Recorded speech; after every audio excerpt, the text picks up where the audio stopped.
ನಮ್ಮೆಲ್ಲರಿಗೂ ಜೀವನದಲ್ಲಿ ಮತ್ತೊಬ್ಬರನ್ನ ನೋಡುವಾಗ ಏನ್ ಅನ್ಸುತ್ತೆ ಅಂದ್ರೆ ಅವ್ರಿಗೆ ಯಾವುದೇ ಕಷ್ಟಗಳಿಲ್ಲ, ಯಾವುದೇ ಸಮಸ್ಯೆ ಇಲ್ಲ, ಕಷ್ಟ ಸಮಸ್ಯೆ ಸಂಕಟ ಅದು ಏನಿದ್ರು ನನಗ್ ಮಾತ್ರ ಇರೋದು, ನೋಡು ಅವನೆಷ್ಟು ಸಮಾಧಾನವಾಗಿದ್ದಾನೆ, ಇವನೆಷ್ಟು ಖುಷಿಯಾಗಿದ್ದಾನೆ ಅಂತಾನೆ ಅನ್ಸುತ್ತೆ.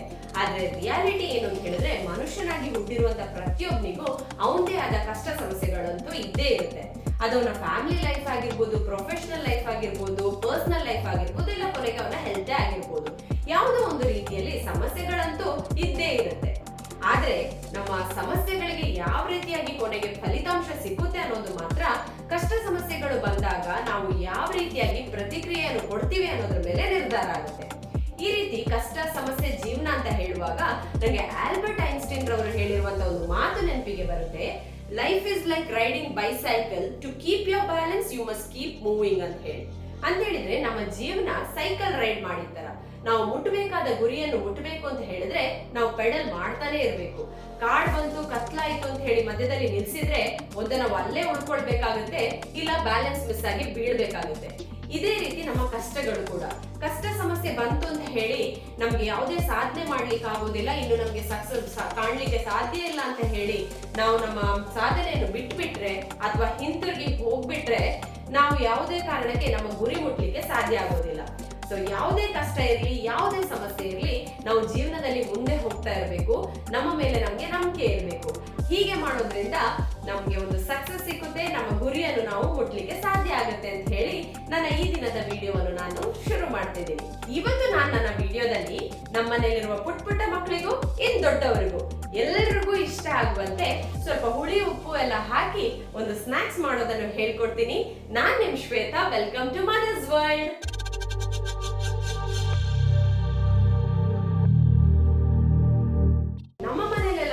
ಹೇಗಂದ್ರೆ ನೀವು ಎಷ್ಟೇ ಚೆನ್ನಾಗಿರುವಂತ ಫ್ರೂಟ್ಸ್ ಕೊಟ್ರು, ಅದೆಷ್ಟೇ ಚೆನ್ನಾಗಿರುವಂತ ಅಡಿಗೆಯನ್ನು ಮಾಡ್ಕೊಟ್ರು ಕೂಡ ಅವರಿಗೆ ಸ್ವಲ್ಪ ಉಪ್ಪು ಹುಳಿ ಎಲ್ಲ ಜಾಸ್ತಿ ಇರುವಂತ ಏನಾದ್ರೂ ಸ್ನಾಕ್ಸ್ ಸಿಕ್ಬಿಟ್ರೆ ತುಂಬಾ ಇಷ್ಟ ಆಗ್ಬಿಡುತ್ತೆ. ನಾವು ಮಕ್ಕಳನ್ನ ಪಾರ್ಕಿಗೆ, ಬೀಚಿಗೆಲ್ಲ ಕರ್ಕೊಂಡು ಹೋಗ್ತೀವಿ.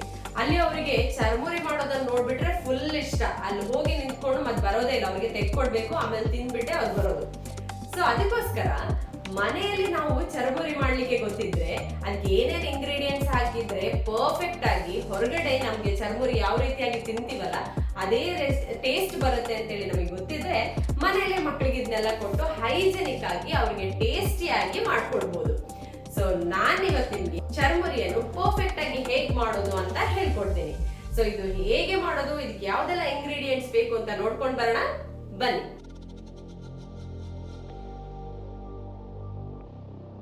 ಟೇಸ್ಟಿ ಆಗಿರುವಂಥ ಚರ್ಮುರಿಯನ್ನು ಪರ್ಫೆಕ್ಟ್ ಆಗಿ ಮಾಡಲು ಬೇಕಾಗುವಂಥ ಇಂಗ್ರೀಡಿಯೆಂಟ್ಸ್ಗಳು: puffed rice, carrot, tomato, salt, ಕೊತ್ತಂಬರಿ ಸೊಪ್ಪು, ಈರುಳ್ಳಿ, ತೆಂಗಿನೆಣ್ಣೆ, ಮೆಣಸಿನ ಹುಡಿ, ಹುರಿದ ಕಡಲೆ ಬೀಜ, ಲಿಂಬೆ ರಸ. ಇದನ್ನು ಮಾಡುವಂಥ ವಿಧಾನ: ಒಂದು ಕ್ಲೀನ್ ಆಗಿರುವಂಥ ಬೌಲನ್ನು ತಗೊಂಡು ಇದಕ್ಕೆ ನಾನು ಮೊದಲು ತುರಿದಿರುವಂಥ ಕ್ಯಾರೆಟನ್ನು ಹಾಕ್ಕೊಳ್ತಾ ಇದ್ದೀನಿ. ನಂತರ ಇದಕ್ಕೆ ಒಂದು ಈರುಳ್ಳಿ, ಸ್ವಲ್ಪ ದೊಡ್ಡ ಸೈಜ್ ಆಗಿರುವಂಥ ಈರುಳ್ಳಿಯನ್ನು ಸಣ್ಣದಾಗಿ ಕಟ್ ಮಾಡಿಕೊಂಡು ಮಿಕ್ಸ್ ಮಾಡ್ಕೊಳ್ತಾ ಇದ್ದೀನಿ. ನಂತರ ಇದರಲ್ಲಿ 2 ಟೊಮೆಟೊ ಇದೆ, ಇದನ್ನು ಕೂಡ ಸಣ್ಣದಾಗಿ ಕಟ್ ಮಾಡಿ ಹಾಕ್ಕೊಳ್ತಾ ಇದ್ದೀನಿ. ನಂತರ ಕ್ಲೀನಾಗಿ ತೊಳೆದು ಕಟ್ ಮಾಡ್ಕೊಂಡಿರುವಂತಹ ಕೊತ್ತಂಬರಿ ಸೊಪ್ಪು ಮಿಕ್ಸ್ ಮಾಡ್ಕೊಳ್ತಾ ಇದ್ದೀನಿ. ನಂತರ ಹುರಿದ ಕಡಲೆ ಬೀಜ, ಇದರ ಸಿಪ್ಪೆಯನ್ನು ತೆಗೆದಿದ್ದೇನೆ, ಇದನ್ನು ಮಿಕ್ಸ್ ಮಾಡ್ಕೊಳ್ತಾ ಇದ್ದೀನಿ. ಮೆಣಸಿನ ಹುಡಿ ಮತ್ತು ರುಚಿಗೆ ತಕ್ಕಷ್ಟು ಉಪ್ಪು. ಇದಕ್ಕೆ ನಾನು 4-5 ಟೇಬಲ್ ಸ್ಪೂನ್ವರೆಗೆ ಕೊಕೊನಟ್ ಆಯಿಲ್ ಹಾಕ್ಕೊಳ್ತಾ ಇದ್ದೀನಿ. ಇದಕ್ಕೆ ನಾವು ಎಷ್ಟು ಕೊಕೊನಟ್ ಆಯಿಲ್ ಹಾಕ್ಕೊಳ್ತೀವಿ ಅಷ್ಟು ಟೇಸ್ಟ್ ಚೆನ್ನಾಗಿ ಕೊಡುತ್ತೆ. ನಂತರ ನಾನು ಇದಕ್ಕೆ ಲಿಂಬೆ ರಸವನ್ನು ಹಿಂಡ್ಕೊಳ್ತಾ ಇದ್ದೀನಿ. ಲಿಂಬೆ ರಸವನ್ನು ಹಿಂಡಿದ ನಂತರ ಚೆನ್ನಾಗಿ ಕಲಿಸ್ಕೊಳ್ಬೇಕು, ಇದು ಫುಲ್ ಮಿಕ್ಸ್ ಆಗಬೇಕು. ಕೆಲವು ಸೀಸನಲ್ಲಿ ನಮಗೆ ಮಾವಿನಕಾಯಿ ಸಿಗ್ತದೆ, ಆಗ ಮಾವಿನಕಾಯಿ ಹಾಕೋದ್ರಿಂದ ಇದರ ಟೇಸ್ಟ್ ಇನ್ನೂ ಸಹ ಜಾಸ್ತಿ ಆಗ್ತದೆ. ಆದರೆ ಈಗ ನಾನು ಮಾವಿನಕಾಯಿಯ ಬದಲು ಲಿಂಬೆ ರಸವನ್ನು ಹಿಂಡ್ಕೊಳ್ತಾ ಇದ್ದೀನಿ. ಚೆನ್ನಾಗಿ ಕಲಸಿ ಫುಲ್ ಮಿಕ್ಸ್ ಆದ ನಂತರ ನಾವು ಹಾಕಿರುವಂಥ ಎಲ್ಲ ಇಂಗ್ರೀಡಿಯೆಂಟ್ಸ್ ಚೆನ್ನಾಗಿ ಮಿಕ್ಸ್ ಆದ ನಂತರ ನಾನು ಪಫ್ಡ್ ರೈಸ್, ಇದು 1 ಬೌಲ್ ಫುಲ್ ತಗೊಂಡಿದ್ದೀನಿ. ನಾನೀಗ ಇದನ್ನು ಮಿಕ್ಸ್ ಮಾಡ್ಕೊಳ್ತಾ ಇದ್ದೇನೆ. ಸೊ ಇದು ಮಿಕ್ಸ್ ಮಾಡಿದ ನಂತರ ಇದನ್ನು ಚೆನ್ನಾಗಿ ಕಲಸಿ ಇಮಿಡಿಯೇಟ್ ಆಗಿ ಸರ್ವ್ ಮಾಡಿ ತಿನ್ನೋದ್ರಿಂದ ಒಳ್ಳೆ ಟೇಸ್ಟ್ ಕೊಡುತ್ತೆ. ಇದನ್ನು ತುಂಬ ಹೊತ್ತು ಇಟ್ಟರೆ ಅದು ಸಾಫ್ಟ್ ಆದ ನಂತರ ಅಷ್ಟು ಟೇಸ್ಟ್ ಬರೋದಿಲ್ಲ. ಸೊ ಇಮಿಡಿಯೇಟ್ ಆಗಿ ಸರ್ವ್ ಮಾಡಿದರೆ ತುಂಬ ಟೇಸ್ಟಿಯಾಗಿರುತ್ತೆ. ಟೇಸ್ಟಿಯಾಗಿರುವಂಥ ಚರ್ಮುರಿ ರೆಡಿಯಾಗಿದೆ.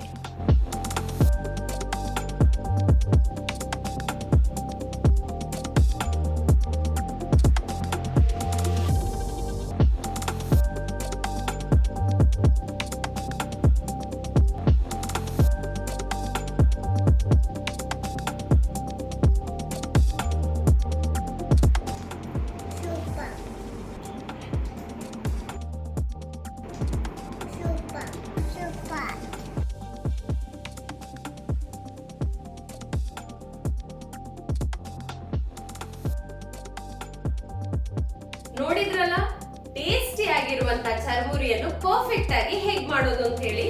ಸೊ ನೀವು ಕೂಡ ಮನೇಲಿ ಟ್ರೈ ಮಾಡಿ ಟೇಸ್ಟ್ ಹೇಗಿತ್ತು ಅಂತ ನನಗೆ ಕಾಮೆಂಟ್ ಮಾಡಿ ಹೇಳಿ. ಈ ವಿಡಿಯೋ ಇಷ್ಟ ಆಗಿದ್ರೆ ಲೈಕ್ ಮಾಡಿ, ಶೇರ್ ಮಾಡಿ. ಇನ್ನೂ ಕೂಡ ಚಾನೆಲ್ ಅನ್ನು ಸಬ್ಸ್ಕ್ರೈಬ್ ಮಾಡದೆ ನೋಡ್ತಿದ್ರೆ ತಕ್ಷಣವೇ ಸಬ್ಸ್ಕ್ರೈಬ್ ಮಾಡಿ. ನನ್ನ ಮುಂದಿನ ವಿಡಿಯೋ ಬರುವವರೆಗೆ ಆಸ್ ಯೂಶುವಲ್ ನನ್ನನ್ನು ಮಿಸ್ ಮಾಡಿ. Signing off Shweta from mother's world. Bye.